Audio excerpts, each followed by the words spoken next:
Party, first led by Nehru, well, up until 1964, led by Nehru, and then eventually led by his daughter, Indira Gandhi.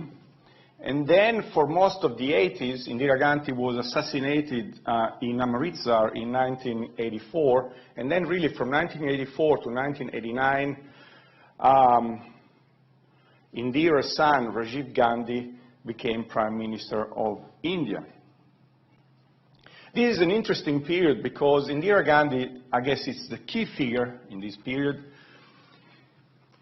She realized that her father, made a number of mistakes. You can't, from her point of view, can't really play a great power role in international affairs without having the necessary capabilities. So the Indira years are a period in which India flies quite low in international affairs, but is trying to gain power and, of course, increase its own economic and military capabilities. Finally, we'll be looking at the post-Cold War India, really from the end of the Cold War up to the present. It's a period of significant reappraisal in India's foreign policy. The Cold War is over. The major tenets in India's foreign policy, like non-alignment and anti-colonialism, are by now completely gone. So really, India's foreign policy needs to be rethought almost from the scratch. It's also a period in which India is very close to going bankrupt. The early 90s are a problematic period in India's politics and economics, and therefore there's a need to liberalize the economy. And that's what the Congress Party will do at the start of the 90s. But more broadly, once the Congress Party put the Indian economy in good order, since then we have experienced significant rates of growth in India, and therefore that's why a number of analysts and academics have often made the claim that actually India is rising. India's rise is not as spectacular as China's, but nonetheless, compared to the 60s, the 70s, and the 90s, clearly there's a trajectory towards presumably a better future. But let's start from really the foundational period in India's foreign policy, the Nehru's years. Here you can see Jawaharlal Nehru in Washington. We are in the early 60s, and he's in the Oval Office with John F. Kennedy. Just to give you a few brief details on Jawaharlal Nehru. He was born in 1889 in Allahabad, Uttar Pradesh, which is one of the key states in India, one of the most populous ones. His father was a lawyer. He had a quite successful law firm. And then in the early 20s of the new century, he joined the Congress Party. Jawaharlal Nehru is one of the key nationalist leaders. The push for Indian independence throughout the 20s, the 30s, and then the 40s, together with, of course, Mohandas Gandhi, Vallabhbhai Patel, and others. Therefore, he was an influential member of the Indian National Congress, a sort of center-of-left political party after 1947.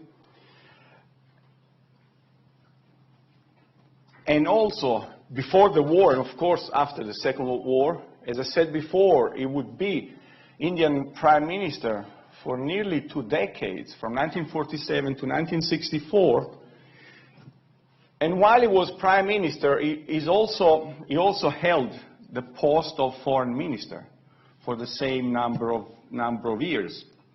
So you can see why we can easily argue, and with reason, that really Nehru was the key maker of India's foreign policy over this period. Briefly, he was also president of the Indian National Congress from 1951 to 1954. But nonetheless, even when he was not the leader, the formal leader of the Congress Party, he was the de facto leader of the Congress Party because certainly he was the most important political figure. And also in comparison to other Congress leaders like Vallabhbhai Patel and others, Nehru had traveled significantly throughout his career. So he was really the only political figure in the Indian firmament with significant experience of overseas. He had gone to China before the Second World War. He had traveled to Russia. He had studied in England, of course, at Harrow and then Cambridge. So he was quite a well-traveled person, very knowledgeable in terms of international affairs. His passion was history, apart from having studied law in England.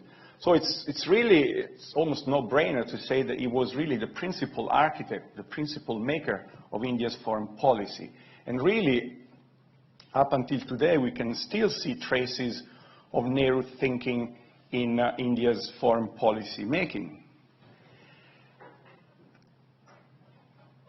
Although Nehru himself would say that his importance was far too exaggerated. Here you can see him next to Nikita Khrushchev, his daughter Indira Gandhi, and then Nikolai Bulganin when the two Russian leaders visited India in the mid-50s. Just before I'll get back to what I was trying to say, just if you look at the pictures of the period, you often see Indira Gandhi next to her father, Nehru. Nehru's wife, Kamala Gandhi, died in the 30s, and since when really Nehru became Prime Minister of India, oftentimes Indira would travel with her father. The reason I'm saying this just earlier on in the lecture, because I want to alert you to the fact that the young Indira was quite familiar with international affairs, was quite familiar with a number of leaders at the time, because she was oftentimes traveling with her father abroad or receiving guests in Delhi with her father. So you can see how, while she didn't express any desire to go into politics in the 50s and early 60s, nonetheless, later on, when she'll all of a sudden transforming herself into the Iron Lady of the subcontinent, someone that was thought to be quite naive actually turned out to be a wily political operator. But that's an aside. The reason why I was showing you this photograph, because there's an interesting quote following it. And it's Nehru actually arguing, well, it's not really true that my role and my imprint in Indian foreign policy is so significant. Actually, it's been exaggerated. And that's what he said, actually, to the Lok Sabha, which is the lower house of the Indian Parliament in 1958, when he argued that it's completely incorrect to call our foreign policy Nehru's policy. I've not originated it, and it's a policy inherent in the circumstances of India, inherent in the past thinking of India, inherent in the conditioning of the Indian mind. Nehru went as far as arguing that actually his policy of non-alignment, which we will be looking at in few minutes, actually was not its own creation. It's not of his own making. It was really part and parcel of the Indian mindset, of Buddhism and Hinduism. The idea that essentially Indians are peaceful people. Their traditions are quite peaceful. Therefore, it's almost unavoidable that India would play a non-aligned role in international affairs, avoid Cold War controversies. Of course, there's lots of tosh in it, I would argue, but nonetheless, the only thing that I think it's uncontrovertible is the fact that actually India's foreign policy bear a significant imprint from Nehru. And the proof of that is, if I were to read to you this next quote, here you can see Jawaharlal Nehru next to Vallabhbhai Patel, which was one of the other key leaders in the Congress Party, and very active in politics. While, for instance, Mohandas Gandhi, while he had a significant following. Nonetheless, he was never as proactive and as active in politics at the end of the Second World War and then since Indian independence in 1947. In any case, Gandhi was assassinated the year after, in 1948. So Vallabhbhai Patel became, if you like, almost Nehru's alter ego, and he held the post until he died in 1950 of Minister of the Interior. However, it's interesting for us to speculate what would have happened if Vallabhbhai Patel would have been Prime Minister of India and what kind of foreign policy he would have pursued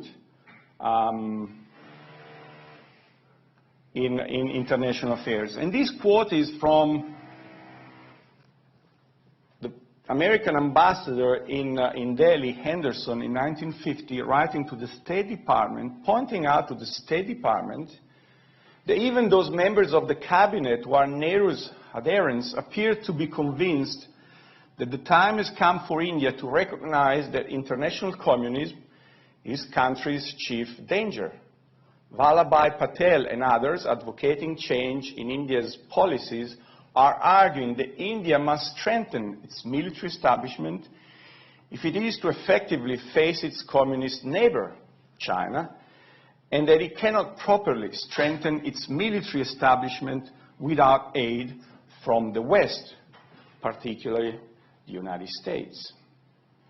I think this is an interesting statement because it really points to the fact that in the early 50s, although Nehru was the towering figure, and of course, while everyone was very careful in challenging him, nonetheless, not everyone was favoring non-alignment, particularly after, in 1950, China started moving into Tibet, which back then was still regarded as pretty much an autonomous state. But when China moves into Tibet, start moving into Tibet in 1950 militarily, and it will take China roughly 9 years to subjugate Tibet, although they could have done it much earlier on, but for a number of reasons they just moved quite slowly. Well, when the Indians got the feeling that actually the Chinese were moving into Tibet, all of a sudden they realized that, guess what? They're the major power sharing a common border with them. So all of a sudden they were presented with this potentially significant geopolitical and geostrategic threat. While Nehru decided to put in place a certain type of China policy, and we'll be looking at that in a few minutes, others like Vallabhbhai Patel argued that, well, we actually need to align ourselves with the United States as an insurance policy. And it's interesting to note this because if he had become Prime Minister, he died in 1950, but if he had become Prime Minister, it's fair to argue that perhaps India's foreign policy would not have been as aligned, non-aligned as Nehru's, and probably would have been not unaligned at all. So you can see that really India's foreign policy in the early Cold War bears very much the imprint of Jawaharlal Nehru. But let's look at India's foreign policy. Let's try to understand a little bit better what Jawaharlal Nehru tried to achieve in international affairs. He rightly argued that India was an important country, an important civilization, and therefore, in a sense, India was to be aiming to a more democratic, if you like, more equal international system, where other influential countries could also have a say. And that's why Nehru really invested quite significantly politically on the United Nations. He saw the United Nations as an important venue where countries like India could play a significant role in international affairs. So it was very much in favor for a greater distribution of power in international affairs. India had a number of political advantages and lots of political capital which in a sense made her claims not far-fetched, actually quite realistic. The first one was the political ascendancy. India became independent in 1947 and really was the first signal that the days of imperialism and colonialism were, if not over, at least close to be over. So India was this new, big, independent country, one of the major Asian civilizations, and it had significant prestige because of independence, really. The geographical and demographic size, India, of course, was one of the largest countries in Asia and also one of the most populous. Here I'm just, you're all familiar with it. And also, quite interestingly, despite often accusations that the British did exploit India, which certainly they did, but nonetheless they left behind a quite stable and very capable administration. The Indian civil service under the British Raj was quite well known for its skills and abilities. Also, India had a large standing army.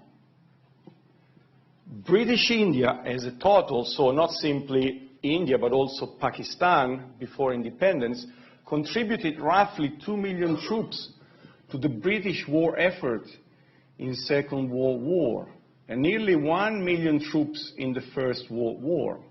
So India, at the end of the war, or rather after independence, despite, of course, the British Indian army was split in two between a Pakistani and an Indian army in 1947. Nonetheless, still India, in terms of number, had one of the largest armies in the world. The problem was then that it was poorly equipped and poorly armed. But in terms of raw numbers, certainly India had a large standing army.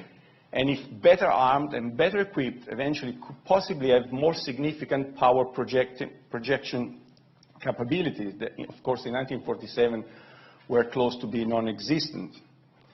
Also, India was a major civilization in Asia. So you can see how it was really not far-fetched for Nehru to argue that actually, yes, we can stake a claim to be an influential power in international affairs. And Nehru sought to achieve a greater visibility, a greater influential role in international affairs through a number of, if I could use this contemporary word, marquee policies or key policies. Marquee sounds a little bit too commercial. Just let's keep to the international relations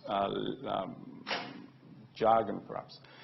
But he sought to achieve this greater role and this greater visibility in international affairs and also influence through a number of policies. First, championing the cause of anti-colonialism.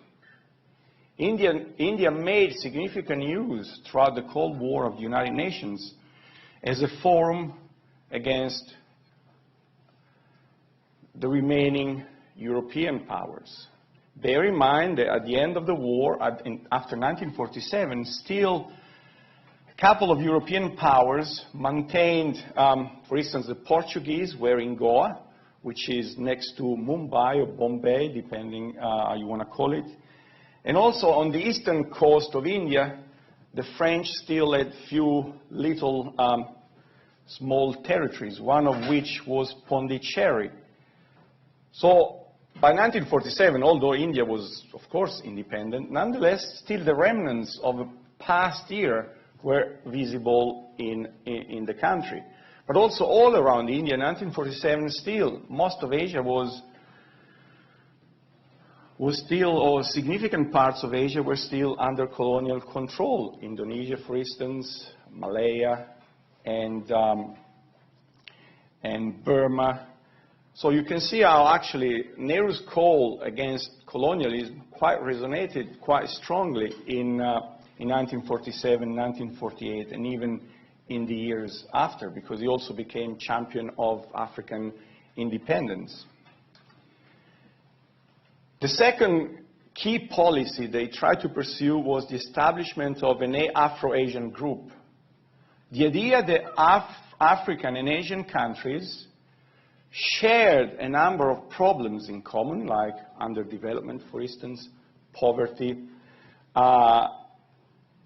and the scars of imperialism, if you like, and therefore something could be gained if these countries sort of got together and tried perhaps on a number of key policies or key issues, try to coordinate their policies more closely.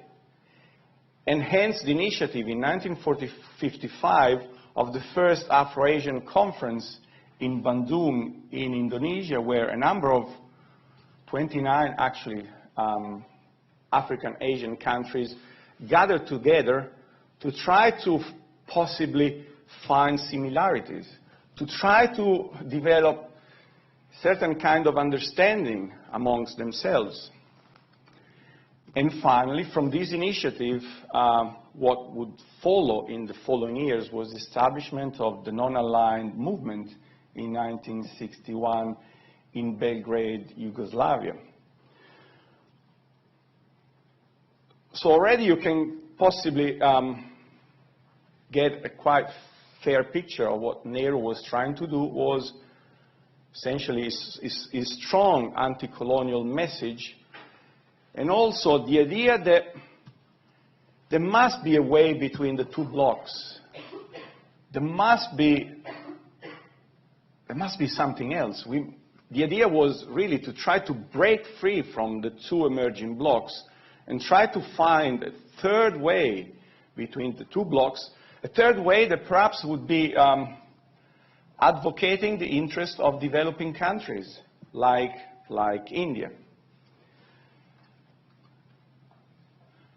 Very briefly, the Bandung Conference is an important milestone in India's foreign policy because it's really a significant attempt by the Indian leadership to put India at the forefront of this Afro-Asian movement and put India at the forefront of advocating issues that were held quite dear by a number of Afro-Asian countries. The 1955 conference, in a nutshell, was organized by Sukarno and Nehru. Sukarno was the president of Indonesia at the time, and of course Nehru was the prime minister of India, but also Pakistan was also in the leading seat, also Sri Lanka and Burma. It came out, in fact, of an initiative of the Colombo powers, India, Pakistan, Burma, and Sri Lanka, and Indonesia together. It brought together 29 Afro-Asian countries. But here you can see there were a number of emerging difficulties for Nehru. Some of the participants, like Pakistan, Turkey, Iran, Iraq, Japan, the Philippines, Thailand, and South Vietnam, were all states aligned with the United States. And then North Vietnam and China were states very closely aligned with Communist China. It's interesting to note, let's forget all the other minus perhaps, but let's for a second focus on China. Why was Nehru interested in involving China? Clearly a communist power, a revolutionary power. In 2 weeks' time we'll see what kind of foreign policy China pursued in the 50s, oftentimes more radical than the Soviet Union itself. So what was the gain of including China into this emerging Afro-Asian club? The idea from Nehru was that, well, this should be the first attempt to try to socialize China into, if you like, a broader community of Afro-Asian nations, most of which were not revolutionary. So in a way it was tried to slowly but surely to get China involved, engaged. Back then, the People's Republic of China was not member of the United Nations. The Chinese seat was held by Taiwan, So China was pretty much isolated in those years, and the idea behind including China here was to really try to bring China somehow into the fold, to try to get China to commit to a less, at least in words, less aggressive foreign policy. Whether Nehru succeeded or not, we'll see it in a few minutes. But nonetheless, that was the rationale behind him. So don't be surprised if China was included into the mix. But of course, including China, as much as including American friends, did pose a threat, did pose a problem for Nehru. That at that first conference of Afro-Asian countries, and successive one, it was quite difficult for all these countries, very different culturally, quite different politically, from different regions. It turned out to be a hell of a problem to try to find common agendas. Nonetheless, at Bandung, a common point of connections were found around the criticism of colonialism, and also the criticism towards the two superpowers. But nonetheless, what is important for us that this initiative, the Bandung Conference, really laid the groundwork for the establishment in 1961, 6 years later, of the non-alignment movement in Belgrade. Here, very briefly, a brief video, if the audio works. We'll find out in a second.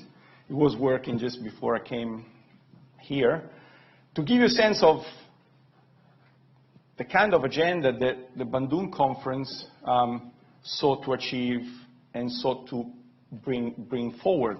Here, just a brief video with the Indonesian president at the time, Sukarno, with his lovely Indonesian accent while speaking in English. I love the way Indonesian roll their R's. But here it is, and you see also Nehru in the background. Sure enough, it ain't working. So actually, I had a number of few videos that were quite interesting. One on the partition of India. I'll do the talking if you just, I don't think, here Nehru next to the Prime Minister of Burma. And what Sukarno was saying, that this was the first conference of colored Afro-Asian countries, a conference that should really put at the forefront the needs, the aspirations, and the interest of decolonizing or recently decolonized Afro-Asian countries. I will post it in Moodle. I don't know why it's not working, but the reality is that it's not working. So by trying to pursue a non-aligned foreign policy, Nehru tried to give India a profile, or really to try to create for India a much larger profile than India's capabilities perhaps warranted. And in pursuing non-alignment, Nehru also tried to achieve a number of other key objectives. The first two, to create a political platform to leverage India's influence, to raise India's profile and raise its voice, and also to maintain freedom of maneuver. There were a number of reasons, and we'll look at them in a few seconds, why Nehru wanted to achieve and secure greater freedom of maneuver in international affairs. Two further objectives: the reduction of tension between the two blocs, as well as the risk of East-West confrontation, and also to transform the bipolar system into a multipolar one. India really needed, for a number of reasons, a peaceful international environment. The catchphrase is, of course, development. India is a new country, a very culturally diverse country, needing really time and peace on his borders to develop and really to make India a viable polity. So that's the reason why Nehru was worried of growing international tensions, because he clearly and wisely calculated that, well, with tensions growing between the two blocs, the risk that somehow India will get caught into this emerging rivalry between the Soviet Union and the United States, the likelihood of it was quite significant. And finally, other objectives, for instance, to place third world or the developing world problems and aspiration onto the international agenda.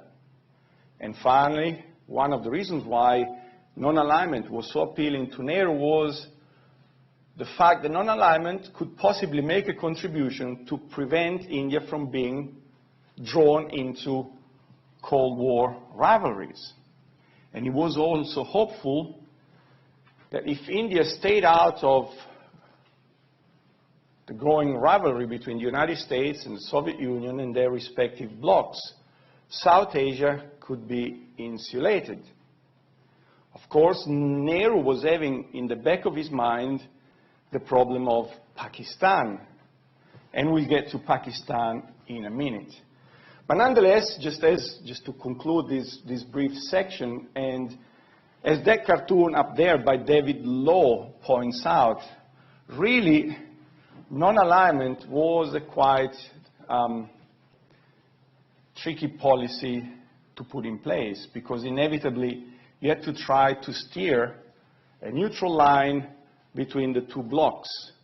Of course, David Lowe makes fun of Nehru because in his attempt to sort of manage the American, manage the Russians and the Chinese, it was always at the risk of falling off his bike and possibly falling off the cord there. So it just, it was a quite tough balancing act. Although I remember when years ago I did my honor studies in India, I went to New Delhi. I studied for a number of months at Jawaharlal Nehru University in Delhi. And I remember just having my first chat with this big Indian professor. And I used, well, India's neutralist policy.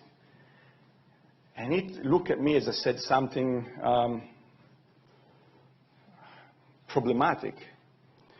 He said, no, India's policy has never been neutralist. Nehru spoke of non-alignment. Non-alignment does not imply that you are equidistant from the two blocs necessarily, but that you are independent and you may want to take positions of certain issues, but you don't want to join the two alliances. So that was a learning experience for me. I almost felt if I was going to a party carrying a pour mug here and just all of a sudden someone cut me out and said, oh, Andrea, you bad guy. But I learned my lesson. So out of my silly jokes, the idea here that Nehru, the way he conceived, it's what I would call a neutralist foreign policy in more traditional international terms, the Indian meaning of it was slightly different.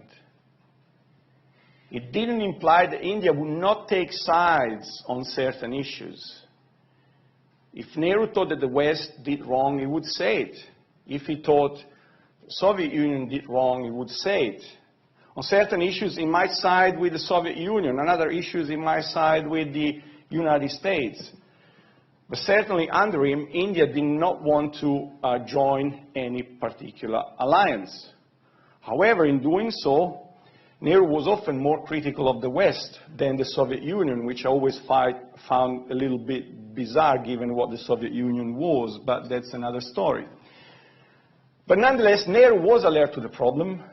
Here you can see him next to Yugoslav President Tito, another leader of the non-aligned movement in the early 60s.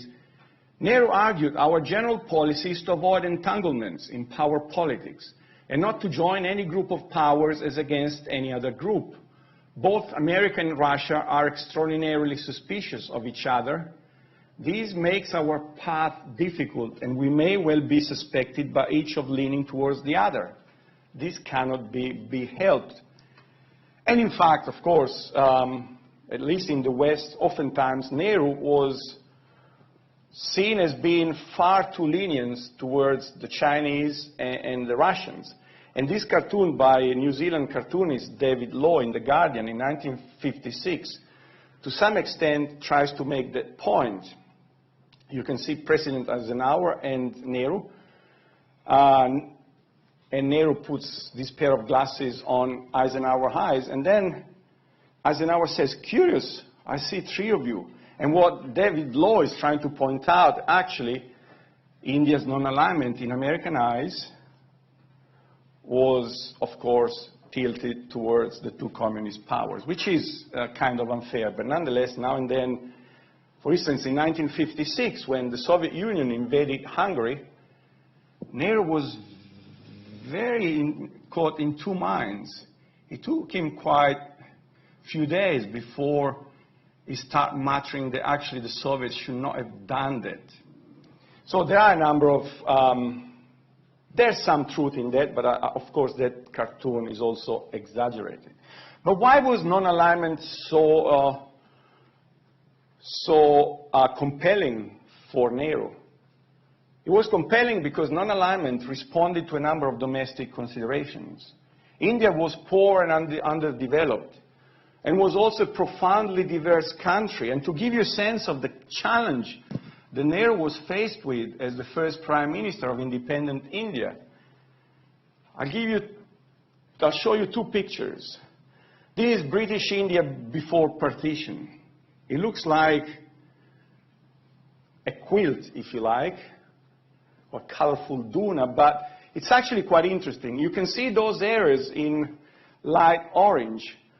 Those were the region of India directly ruled by the British. Those areas in dark orange instead were areas ruled by Indian kings or princes and prince and so on and so forth. So they were still pretty much under British influence because each Indian ruler had a so-called British advisor. And let me tell you that the word advisor was somehow misleading because on a number of issues, clearly these states or kingdoms had very little freedom of maneuver in foreign affairs and also politically, domestically. But nonetheless, they were formally not under British rule. So imagine bringing all these political and administrative quilt into a cohesive Indian polity. In 1947, all these British princely states were supposed to join other India and Pakistan. As we shall see, that would raise a number of significant problems. And one very significant one, the issue of Kashmir, which is still really at the root of the current and ever-going and perhaps never-ending rivalry between India and Pakistan. But just briefly, another picture. This is the map of India in terms of the major languages spoken in the country. 23 languages are recognized as the official language of India, although the most important one is Hindi. But Hindi is only spoken in a number of the northern states of India. If you go down to the south, in Kerala or Tamil Nadu, Tamil speakers don't understand Hindi unless they've studied it. Malayalam speakers in Kerala don't understand Hindi unless they studied it. So you can see what kind of challenge Nehru was faced with in 1947 at India's independence, and how tricky it was to weld this complex country together. So clearly, India's priority were nation building, rapid industrialization, and social development. And that's why India needed peaceful, stable international environment. One of the most eminent current Indian historians, Ramachandra Guha, argued quite rightly that India can be regarded as the biggest gamble in history. There's a certain amount of emphasis, but it's not far from the truth. And in any case, to try to make this biggest gamble work, India could not afford high military spending. That's why Nehru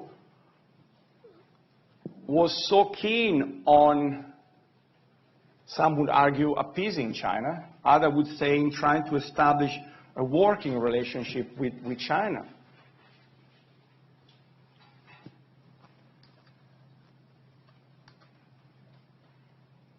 But nonetheless, actually, contrary to Nehru's hopes and desires, the kind of international system that Nehru was faced with provided India with a number of significant and very difficult challenges. India's regional aspirations were thwarted by Pakistan, and I'll say something about this emerging rivalry, a never-ending rivalry. The United States and the People's Republic of China. The United States, in their attempt in the early 50s to try to build a sort of cordon off China and the Soviet Union in Asia, of course, they tried to enlist as many friends as possible, one of which was Pakistan. Of course, the Americans were aware that by tilting towards Pakistan, they were risking of damaging their relations with India, which were not particularly warm, but they were not bad either. Nonetheless, the Pakistani leadership was very shrewd in the way in which it negotiated with the Americans. They presented themselves as arch anti-communists.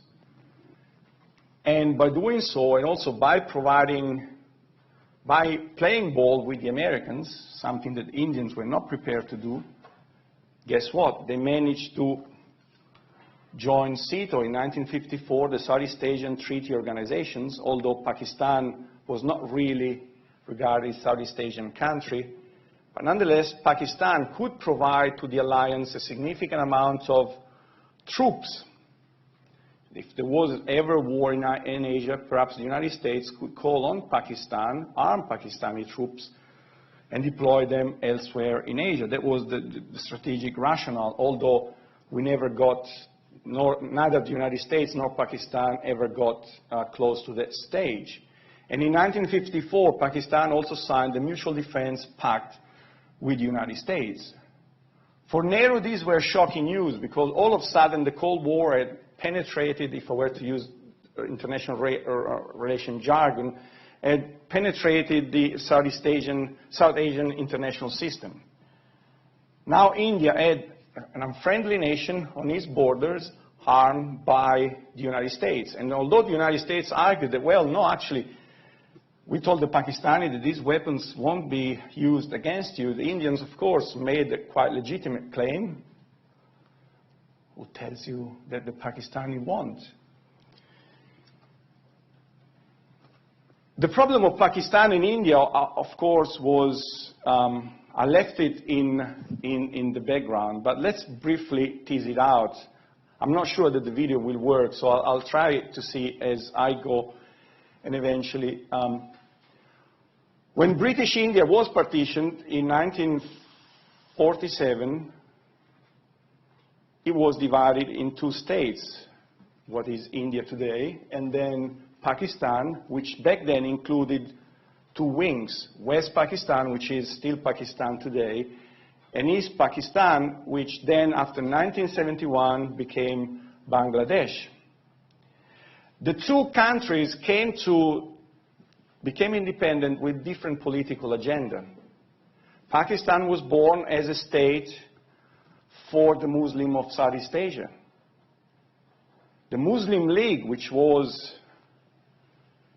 the party in the British days that pushed very hard for the creation of a Pakistani state, argued that British Indian Muslim would not be safe in a Hindu-dominated India, post-independence India. Therefore, the only way in which the Muslims of Southeast Asia could possibly prosper, thrive, and live securely was by homing them under a Muslim Pakistani state. However, the creation of these two post-colonial countries was a deeply problematic one. Communities across what is nowadays Punjab and Rajasthan fled to what is nowadays Pakistan. Muslims living in those areas fled to Pakistan. And Hindus living in Sindh, which is the southern east parts of Pakistan, and Punjab, the northeast regions of Pakistan, fled to India. And in the process, these refugees were attacked. Some argue that even up to 1 million people were killed in the messy partition of India. And the bloody partition of India, the sort of communal feeling that it created, also the ideological differences between the two states, Pakistan as a confessional state pretty much, and India as a state which its raison d'etre was based on really India is multi-ethnic, multi-religious states, and therefore there's no reason for the Muslim of South Asia to fear Hindu-dominated India. But these issues nonetheless still remain the key issues that mar the relationship between the two countries. Let me see if this works, because it's actually quite well done. Does it work? So I would I beg your pardon? It's all, the volume is, it's all at max. But I'll post it to you guys. It was a brief documentary done by the BBC that really ran you through the key issues on the partition of India. It was a very complex issue. The British also enlisted a Welsh lawyer who had no experience of India, didn't know anything about India, and no Indian friends, no Indian acquaintances. He was brought to India to sort of work out where the border should go through, how communities in Punjab and in Bengal could possibly be divided along ethnic lines. And the idea was that someone with no experience of India could possibly draw a line that would create creating not many problems. In reality, clearly just splitting India and Pakistan in two in the east and the west really proved controversial anyway. Just one last point and we take a break. The reason why also the Pakistan and India have always been at the loggerheads, and even a few weeks ago there were risks that their sort of military skirmishes could really turn out to be something more problematic, more dangerous. Another key issue was the question of Jammu and Kashmir, which is that state on top of, right up at the top end of India. Jammu and Kashmir is still nowadays, it's a Muslim majority state. It was run up until 1947 by Hari Singh, which was an Hindu Maharaja. And of course, under the terms negotiated by the British and the Pakistani and Nehru, each of those princely states there, the areas in dark orange, were supposed to join either India or Pakistan. In 1947, however, despite everything seemed to indicate eventually Jammu and Kashmir would join Pakistan because of the fact that the majority of Kashmiris were Muslim. However, in 1947, when Pakistan infiltrated Mujahideen into Kashmir, Hari Singh sort of started panicking. He actually demanded accession to India. Nehru argued, okay, we accept you into the Union of India, nonetheless we'll send troops into Kashmir. So from 1947 to 48, India and Pakistan all of a sudden found themselves fighting a long war in Kashmir, which lasted nearly two years. So you can see how the enmity, the messy partition of 1947 really produced, for a number of reasons, a toxic relationship between the two. I think we take a break before we move to China briefly, and the United States and the Soviet Union and India's relations with them under Nehru, and then quickly we move through Indira Gandhi years, and then we come to the present day. So I'll start again at 10:05.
I'll leave you with this video, just 5 minutes, unless you don't want to hear it. If you just want a true break, I won't play it. It's up to you.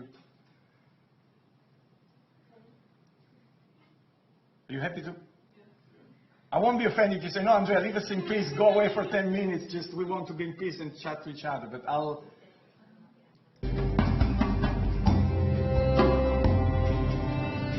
Britain, 1945.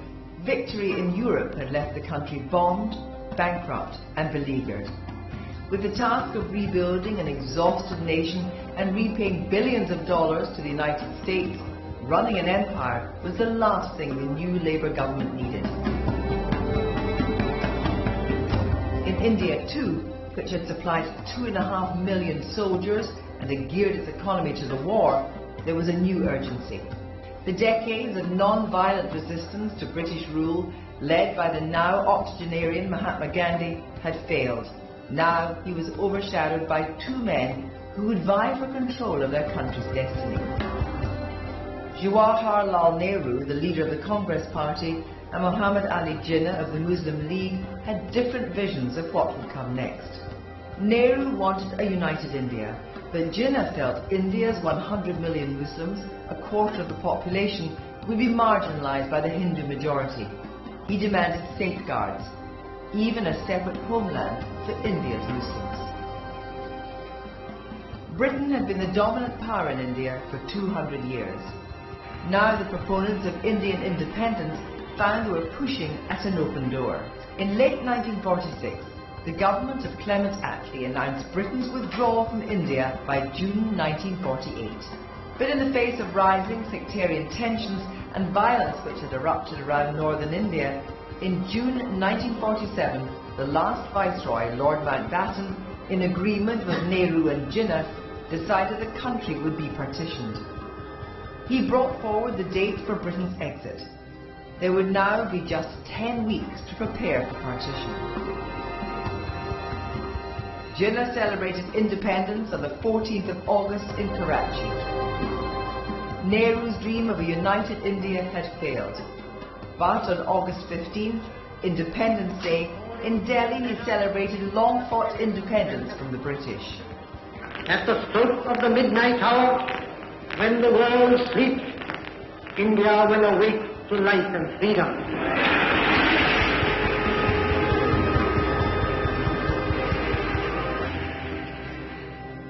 The provinces of Bengal and Punjab under the partition plan were to be divided. For centuries, communities had lived together in relative harmony, making a smooth geographical division near impossible. What followed was mass migration and dreadful violence.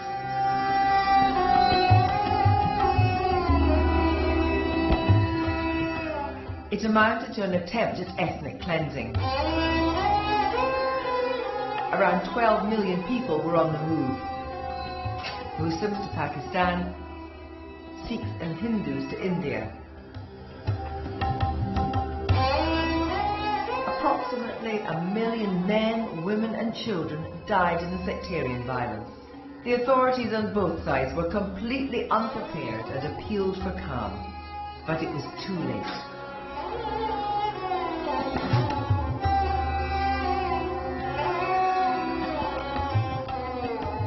The British relinquished responsibility for the region, leaving India divided, and their leaders trying to get a grip on the bloody reality of partition. That division had unforeseen consequences, which still shape the Indian subcontinent today.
So Pakistan turned out to be a major problem for Nehru, not simply in 1954 when the Americans started arming the Pakistanis, but even before.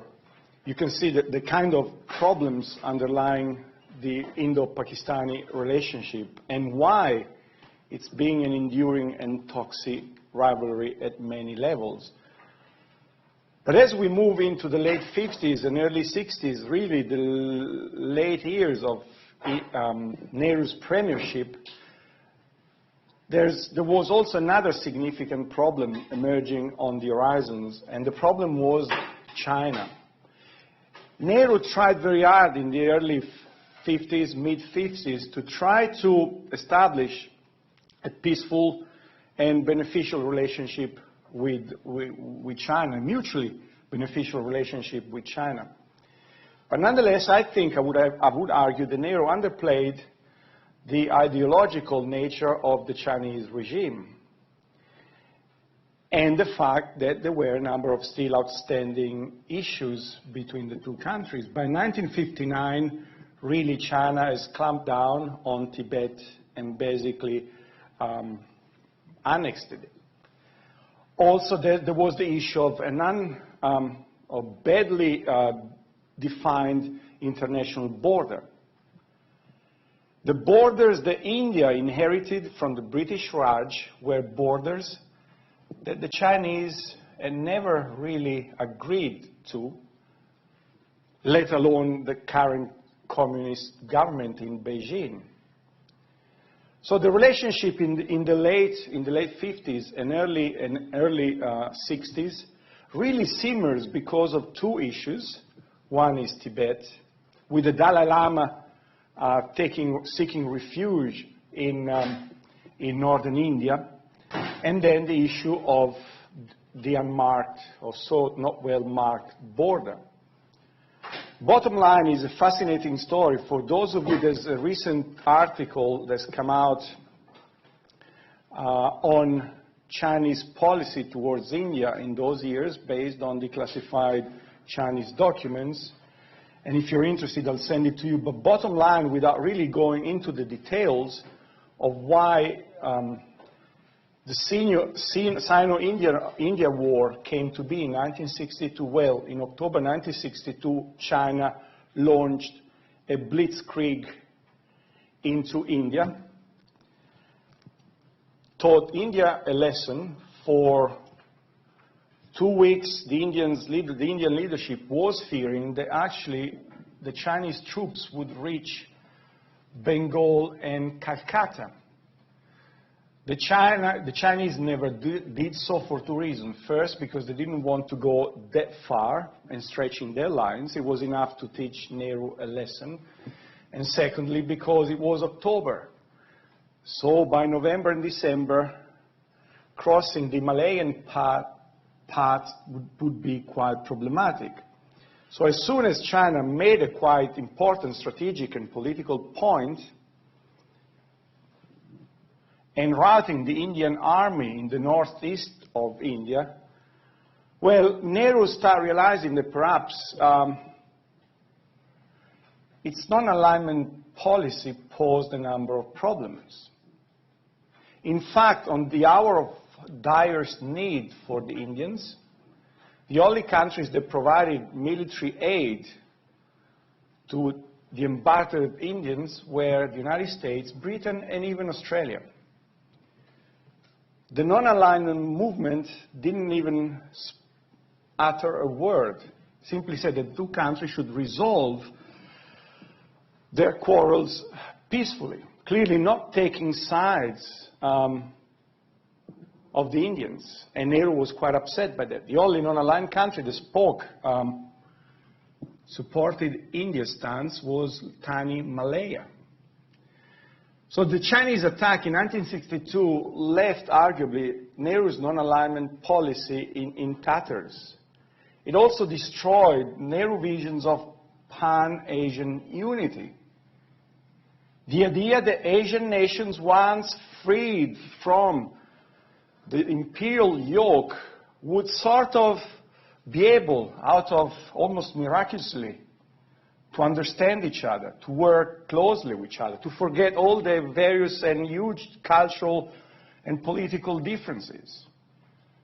And that's how the relationship between China and India was also premised on the idea that actually these two countries had significant political and cultural interests, and these political and cultural interests would somehow gel. The third point, the Chinese attack really weakened the vision of India as really almost a moral power in international affairs. We don't do power politics. We don't do realpolitik. And somehow we lead by the example. But clearly, sometimes, actually, in international affairs, you need more than that. And therefore, it's fair to say that really India was taught a lesson at many levels.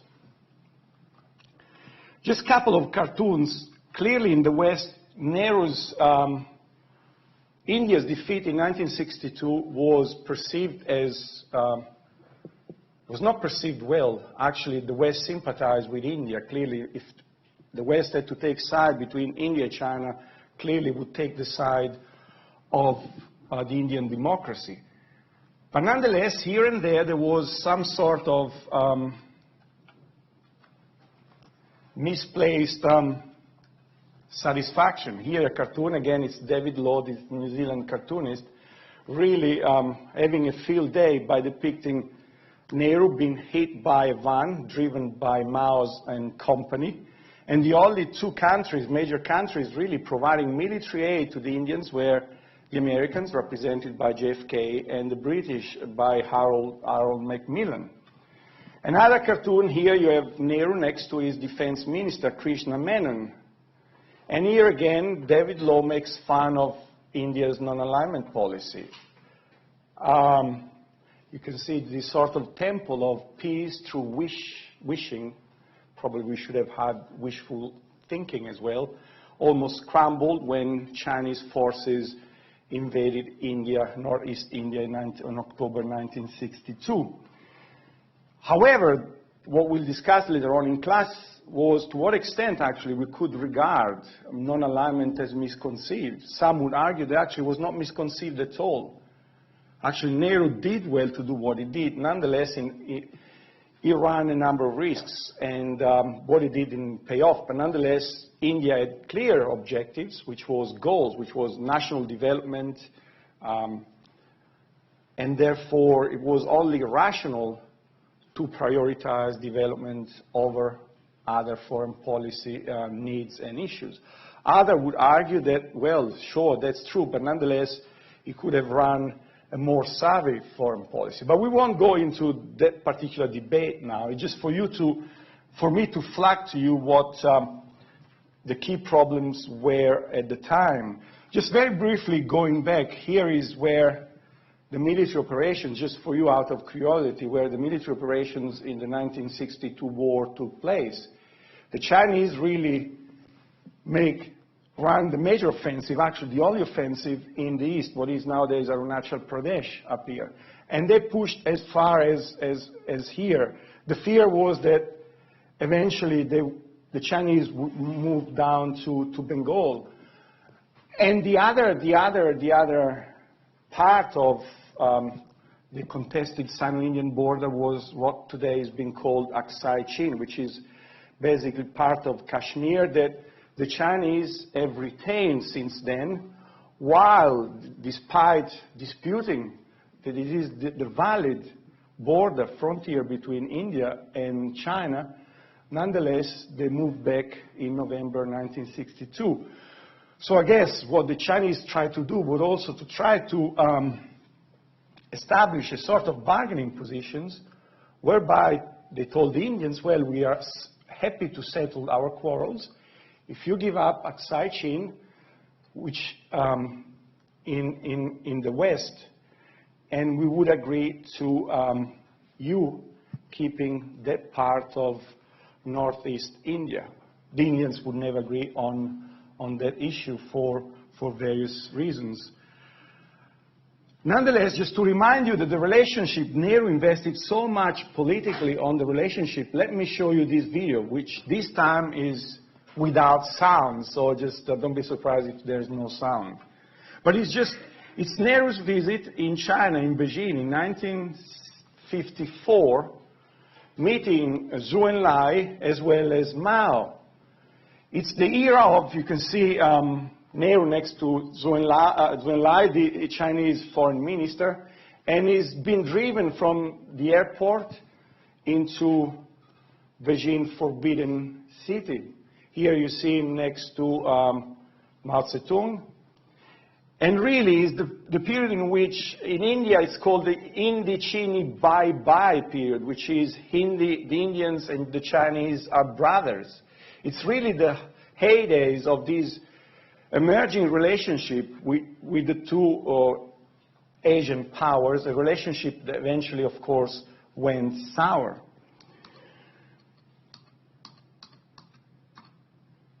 Let's move briefly to the next period. Nehru dies in 1964. By then he was a sick man, a disillusioned man. And the next era is really the era of Nehru's daughter, Indira Gandhi. When Nehru dies in 1964, Lal Bahadur Shastri becomes the Prime Minister of India.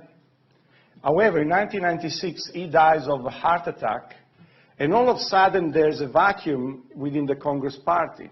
There are different political leaders, heavyweights, try to position themselves to gain the prime ministership and the leadership of the Congress party. However, since they don't like each other, eventually the decision of the Congress party is on a sort of temporary figure, which could possibly unite the party, and once the party would be more united, she would be dispatched. And that temporary leader was Indira Gandhi. Indira Gandhi in 1966 was thought to be essentially a political, someone inexperienced politically, someone that was malleable, that could be somewhat convinced or somewhat played with, and so on and so forth. However, as I said before, she was not politically naive. She had taken part in a number of trips that Nehru did overseas, so she was actually politically quite savvy. And when she became the leader of the Congress Party in 1966 and the Prime Minister of India, surprise, surprise, she didn't relinquish power at all. So far from being a temporary figure, she became a long-standing political leader. She would be Prime Minister of India from 1966 to 1977, and then again from 1980 until 1984, when she was assassinated in Amritsar by her two bodyguards, Sikh bodyguards. He was also briefly Foreign Minister between 67 and 69, and also in 1984. As I said before, she was supposed to be the Congress Party's interim choice initially, but she turned out to be a savvy, ruthless leader. In fact, she could be described as really the Iron Lady of the subcontinent. And under Indira Gandhi, you have a more realistic appreciation of India's power than under Nehru. The lesson that Indira draws from her father's experience is that you can't play a major role in international affairs unless you put your house in order and unless you have significant economic and military capabilities.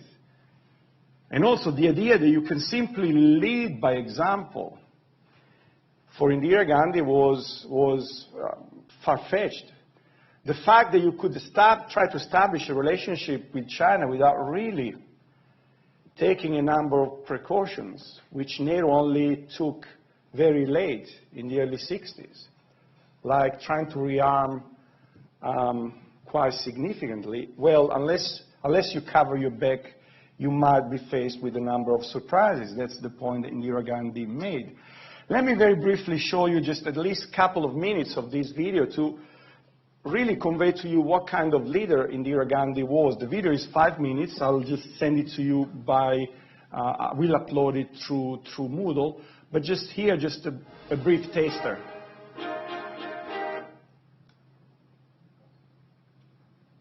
Here she is, just... Indira Gandhi was born in November 1917 and was Prime Minister of India from January 1966 to March 77, and again from January 1980 until her assassination on October the 31st, 1984. Indira Gandhi was one of India's most notable and controversial political leaders. During 1959 and 60, Gandhi ran for and was elected the President of the Indian National Congress.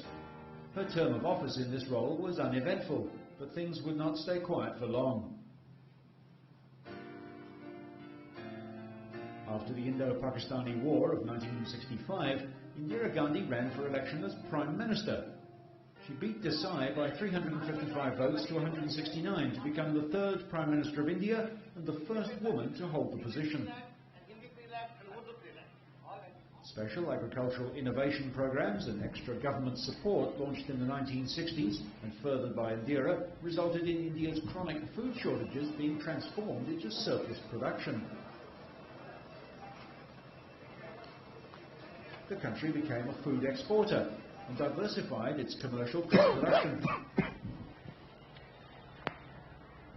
Gandhi's economic policies, while socialist, brought major industrialization as well, and the people of India finally had hope.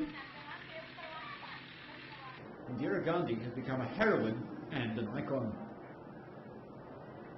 But with family problems at home and fighting the demons of her youth, she suffered a defeat in the 1977 elections. Her faction in the Congress Party lost the parliamentary elections, and she lost both her seat and her position as Prime Minister. It was at this time that Gandhi was convicted of a minor infraction of the election laws during the 1971 campaign. The High Court ordered her to resign. Instead, she declared a state of emergency. Maintaining her innocence, she insisted that the conviction was part of an attempt to remove her from office. Although her conviction was soon overturned by the Indian Supreme Court, the emergency was continued. Gandhi placed many aspects of life in India under her own strict control. The emergency, actually, it's a very interesting and under-researched period in Indian history. It really lasted for nearly 2 years, from 1977 to 1979, and really it's a period in which basically a number of freedoms are suspended. She puts in jail a number of political figures that she wouldn't have been able to do if the constitution was fully upheld.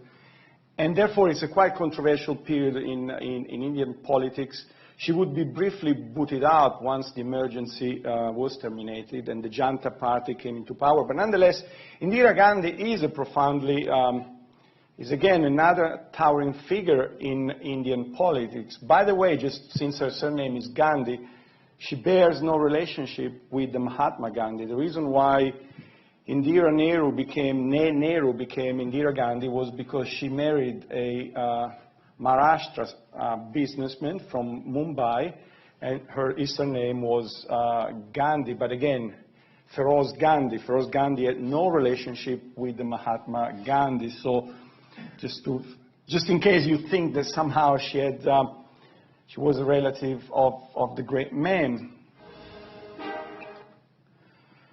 As I said before, under Indira Gandhi, there's a major reprisal in India's foreign policy. There's a way less globalist approach to international affairs.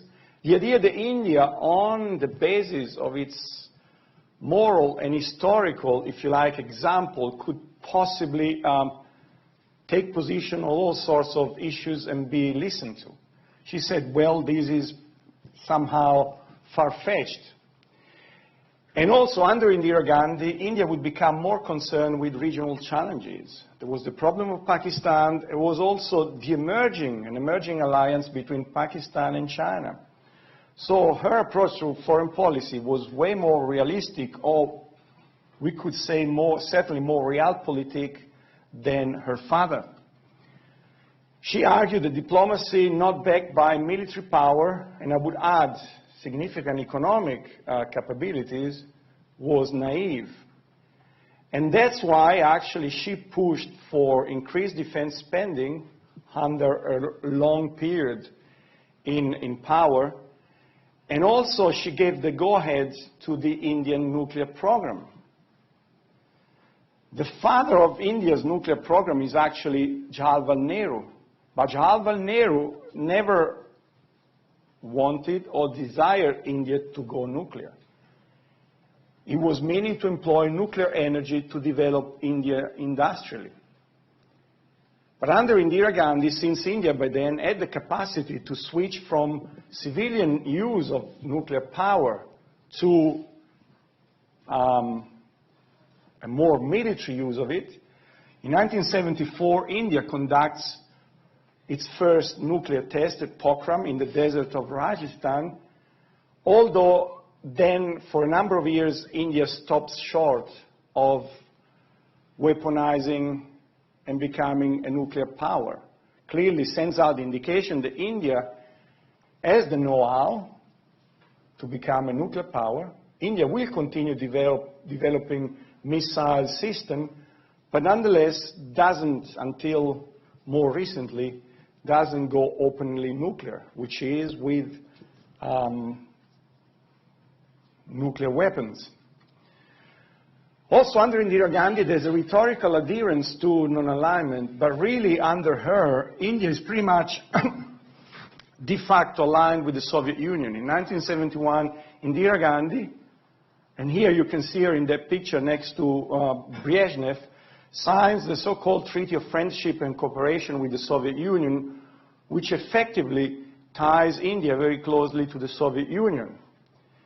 And under this Treaty of Friendship and Cooperation, India will be able, in the incoming years, to basically buy Soviet weapons at concessionary prices, way below the prevailing prices on the international market, weapons market, and also to get the Soviet to transfer military know-how to India so that certain weapon systems of Soviet origin could be built in India.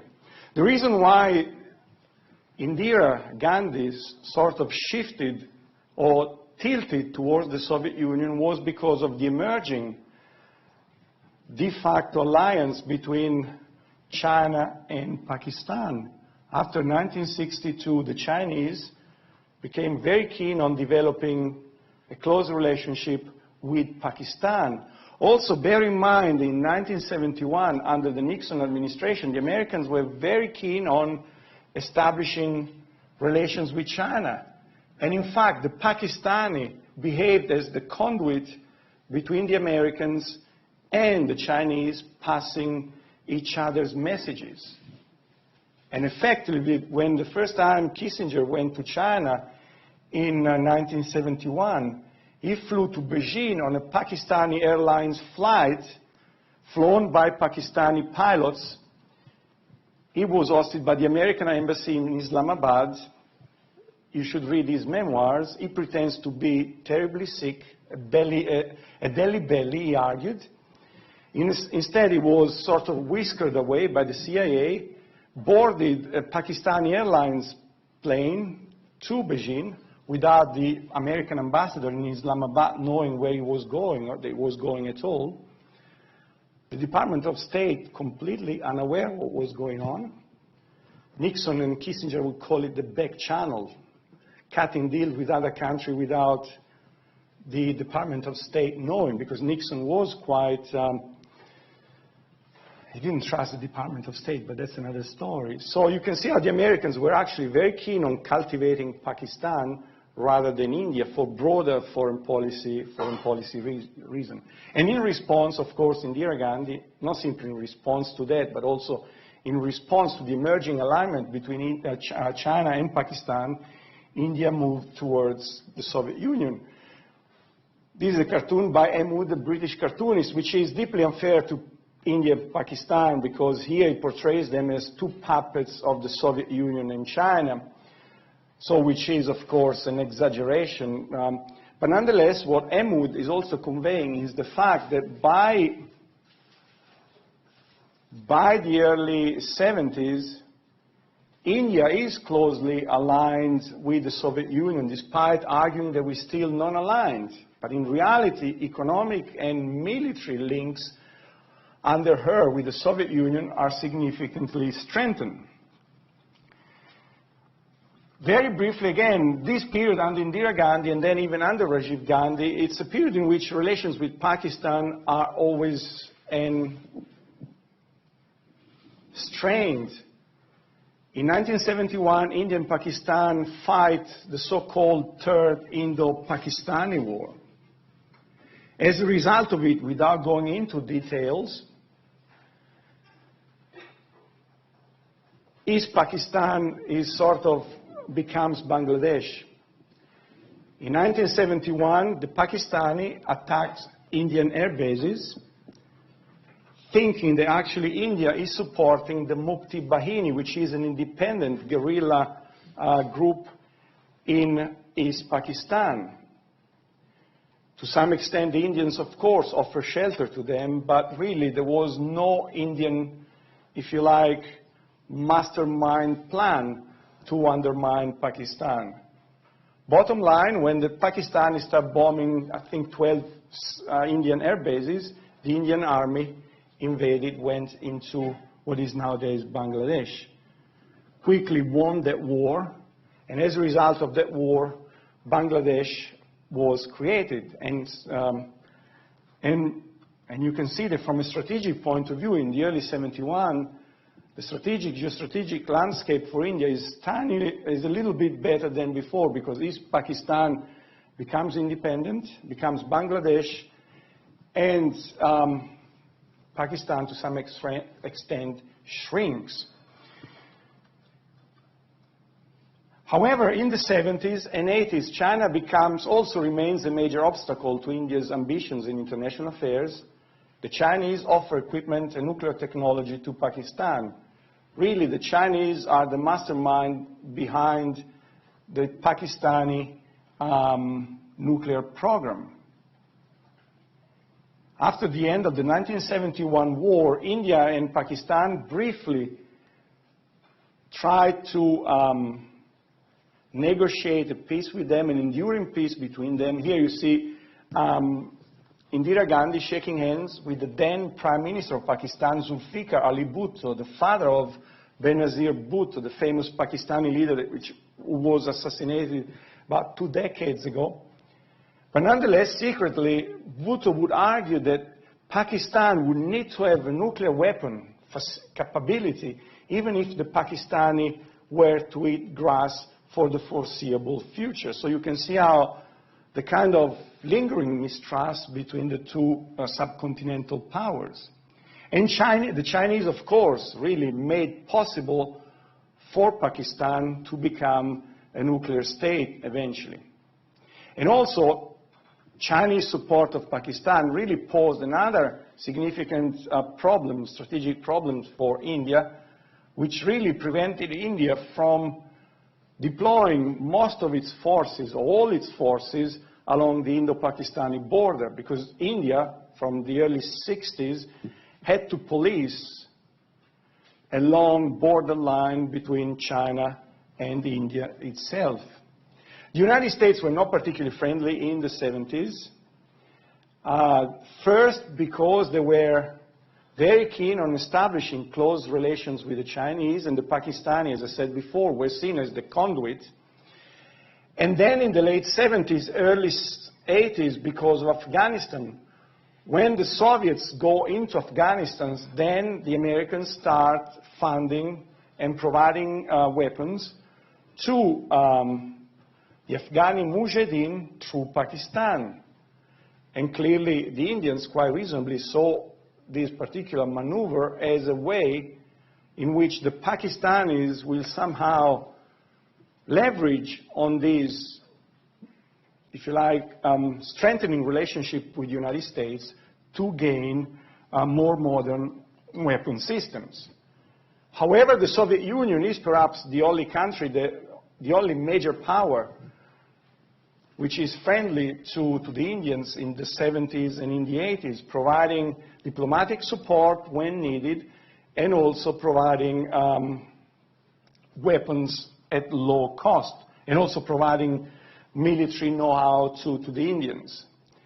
So apart from the Soviet Union, really, neither of the three other powers, certainly neither Pakistan nor China, the United States, really wished a greater role, regional role for India in these 2 decades.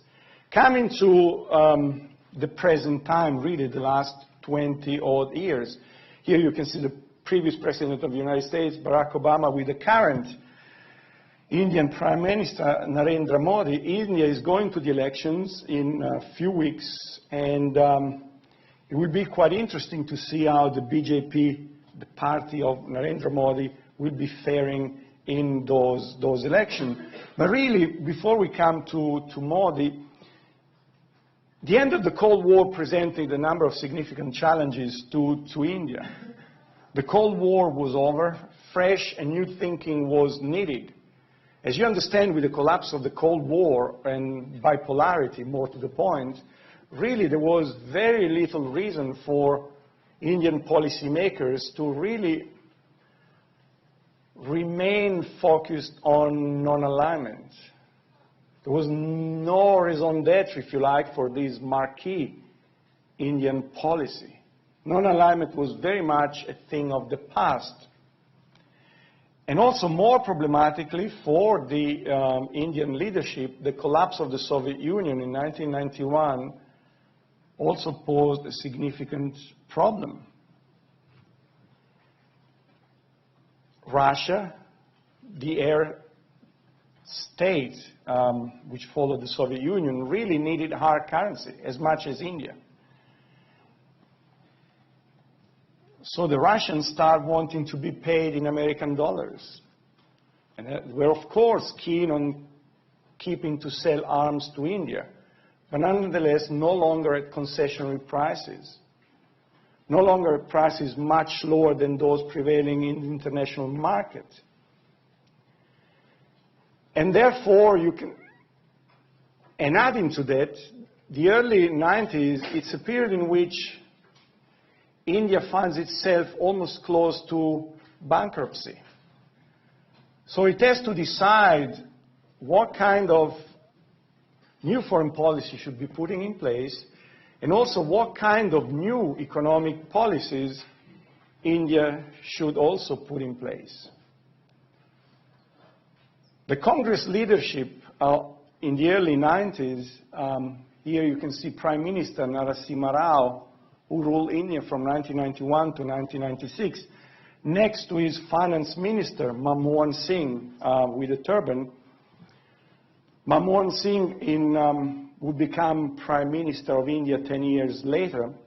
Well, the Congress party started from the assumption that, well, we first need to fix the Indian economy once for all. We need to liberalize India economically. And so the Narasimha Rao government took a number of unprecedented political and economic steps. The first one was industry deregulation. India was running a very protected domestic market. Under Nehru and Indira Gandhi and Rajiv Gandhi, India instituted import quotas. So for international exporters, it was not really straightforward to export goods in India.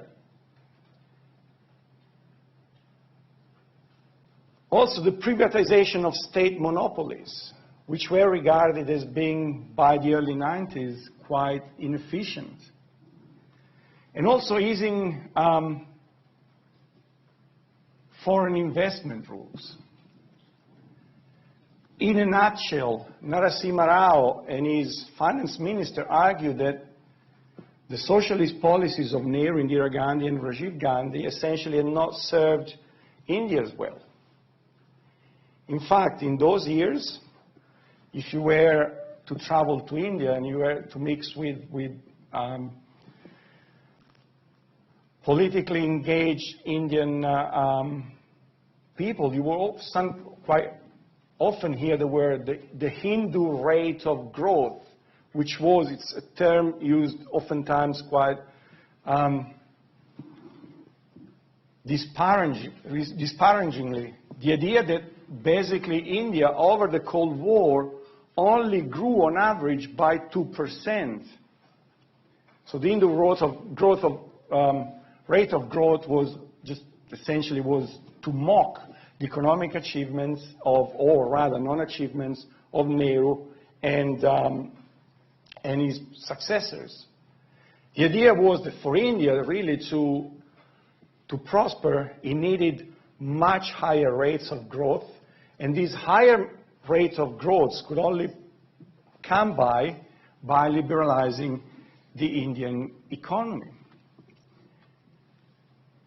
And in fact, over the past 10, 15 years, this gamble paid off.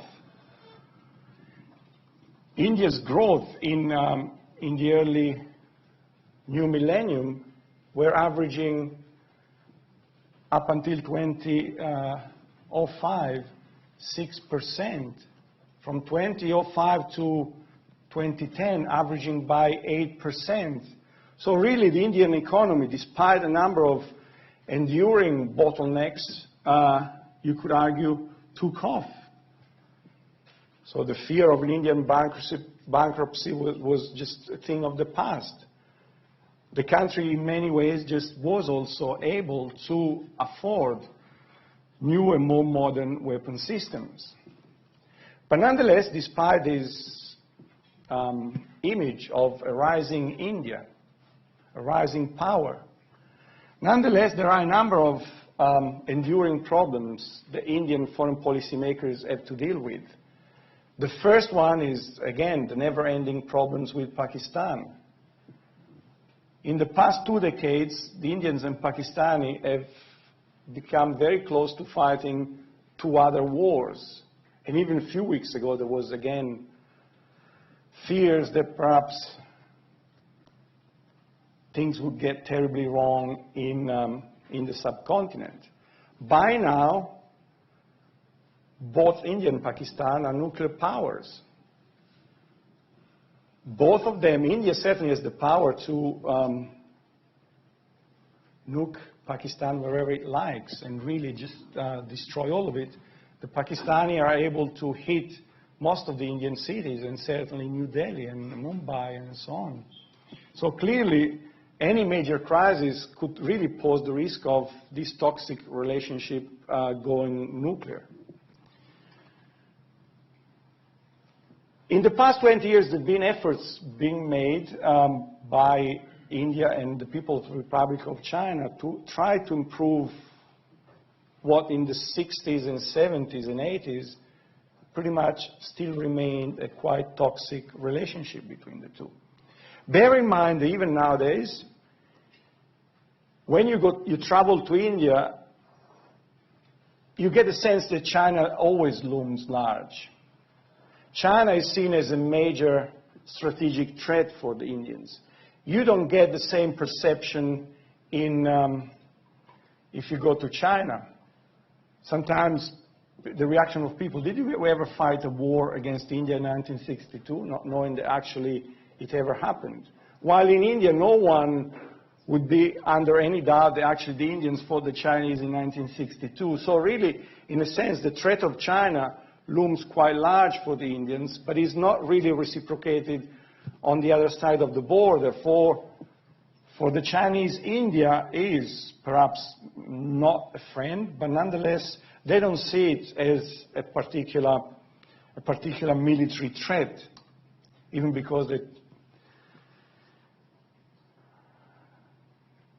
they also think that India cannot pose a conventional military threat to China in many ways. But nonetheless, in the 90s and in the past 2 decades, a number of efforts have been made by the two governments to try to expand cultural exchanges, trade and foreign investments. Confidence-building measures along the border have been established, but nonetheless, now and then, and the last episode was 2 years ago, there are never-ending skirmishes along the border. Of course, the two countries are quite able to contain those skirmishes. They don't become ever worse and just end up turning into a major conflict. But nonetheless, tensions are always around the corner. India still maintains a good relationship with Russia. In many ways, the Indians and the Russians share a number of common foreign policy interests, keeping an eye on the Chinese, ensuring that the United States don't become too powerful. Certainly in the 90s and early new millennium, the concern that the United States would be almost the almighty sole power clearly worried the Russians, but also left the Indians in two minds. However, relations with the United States, which were often cold during the Cold War, never incredibly bad. The two countries always recognized the two democracies should really find an understanding between themselves. But nonetheless, for a number of reasons, the United States supporting Pakistan, the Indians not really liking Cold War tension, the relationship never really blossomed during the Cold War. And there were moments where relations were quite cold, particularly under Indira Gandhi. However, in the last 2 decades, the relationship has in many ways blossomed. The two countries regard themselves as close partners.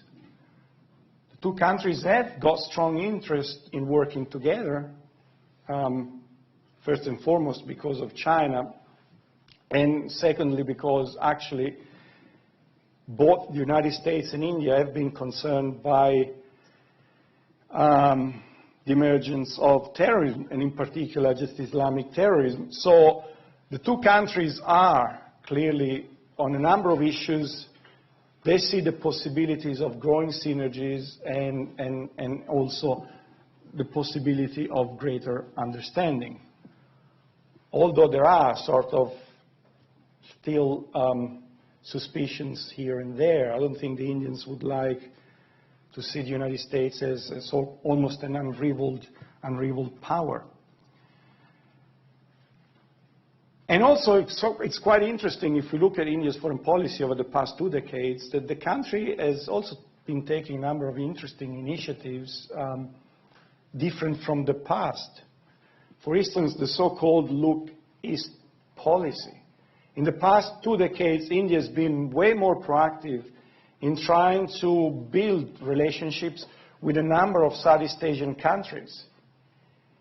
During the Cold War, Nehru was quite skating towards a number of Southeast Asian leaderships. He called countries like Thailand Coca-Cola countries because they were closely aligned with the United States. But nonetheless, India realized that nowadays there are a number of fast-growing economies in Southeast Asia, fast-growing economic markets, which India should do well to tap in. And also, a number of Southeast Asian countries, in fact, all of them are quite concerned about the rise of China. So India is seen as a potential counterweight. And again, this is an avenue for Indian influence in the region. Over the past 2 decades, India has become a full dialogue partner of ASEAN and also a member of the ASEAN Regional Forum. So from sort of keeping itself separate from Southeast Asia, now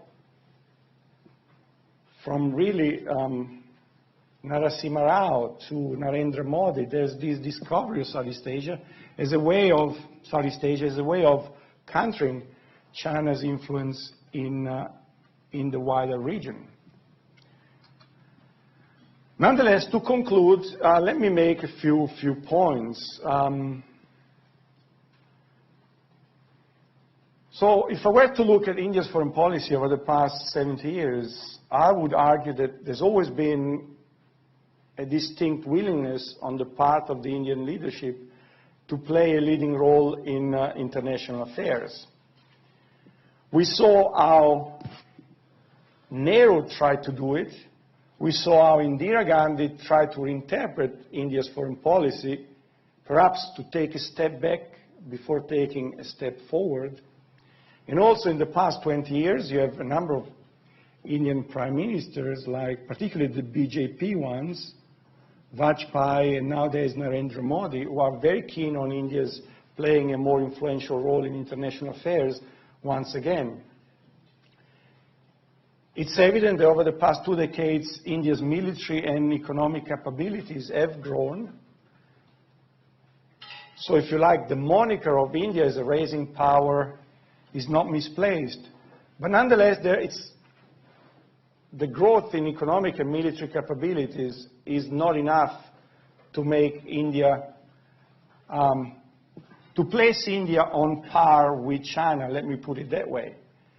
There are still significant economic issues. If you travel around India, you're often taken aback by the level of abject poverty. Although, on the other hand, India has a number of, in terms of technological know-how, it has areas of excellence in many sectors. But nonetheless, still, in 2009, 40% of the Indian population lived below the poverty line.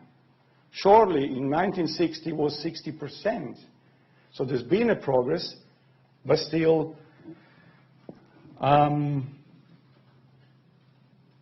there's a significant part of the Indian population which lives just quite poorly. The poor infrastructure, if you travel around India, you can see just parts of areas where, if you travel around Delhi, you take the Delhi Underground, is just as good as everywhere else, actually better than here in Sydney, let me tell you, or at least from my point of view. But then if you travel around the country, you see that there are a number of infrastructural problems which pose significant bottlenecks to the growth of the country. And also there's a cumbersome bureaucracy, which, again, there are areas, there are parts of the Indian civil service are good, but also, of course, it's just, there's still so much red tape, and corruption is a problem. In terms of military capabilities, again, that's an area of growth.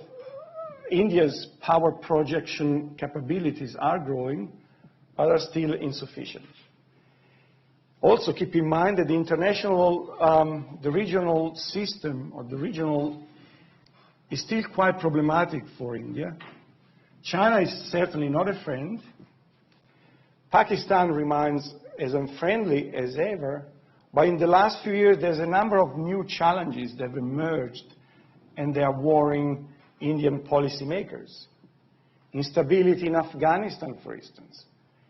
And also the fact that Pakistan, in a sense, over the past 2 decades, has often been seen as a state on the verge of collapse. The fear that radical Muslim groups could eventually gain ground in Pakistan and perhaps do a takeover. So Pakistan is seen as a profoundly, if you look at it from Delhi, a profoundly unstable country. And it's an unstable country with nuclear weapons. So you can see that, to conclude, India has growing capabilities, but nonetheless, the domestic landscape and the international landscape really tells us that the overall picture